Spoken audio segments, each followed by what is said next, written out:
आकृति और आप देख रहे हैं इंडिया पब्लिक खबर।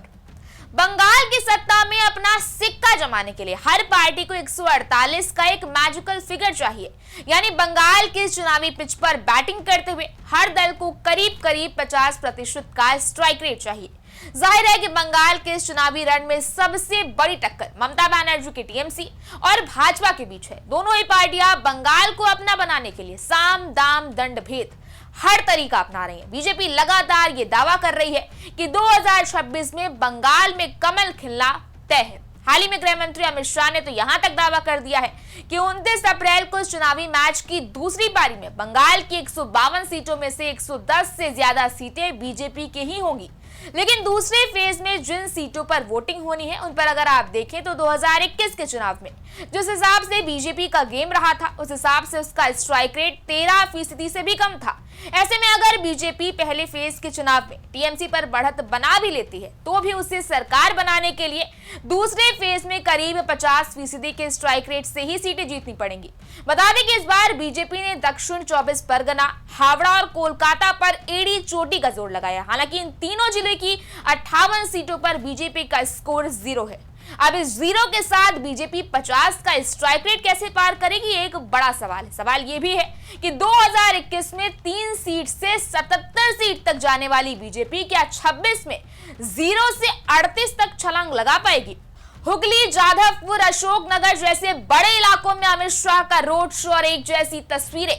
तपती धूप और भीषण गर्मी के बावजूद जनता का जोश हाई दिखा।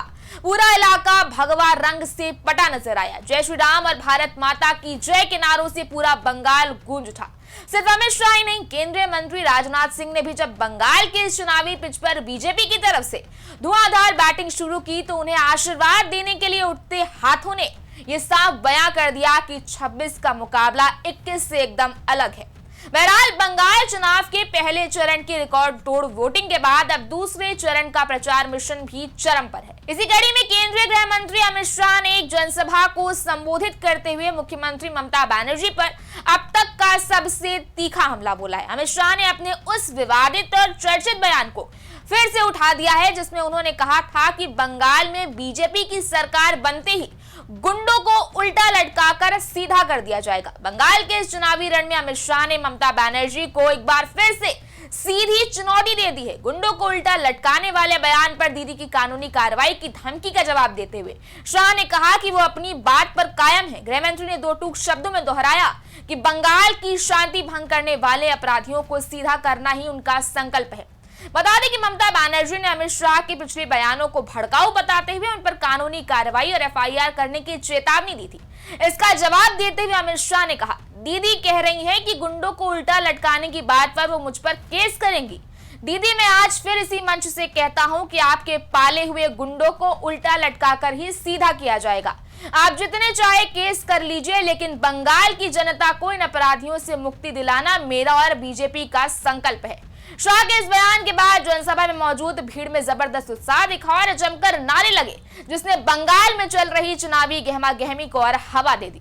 फिलहाल तो अब सबसे बड़ा सवाल ममता दीदी की अपनी सीट भवानीपुर की लड़ाई को लेकर उठ रहा है, क्योंकि कहीं न कहीं जिस तरह बीजेपी ममता दीदी को लगातार सीधी टक्कर दे रही है उससे अब राजनीतिक हलकों में ये गूंज सुनाई देने लगी है कि क्या बंगाल के सियासी चक्रव्यूह में ममता दीदी फंस चुकी हैं। क्या भवानीपुर दूसरा नंदीग्राम साबित होने वाला है? क्या ममता के गढ़ में बीजेपी का कमल खिलने वाला है?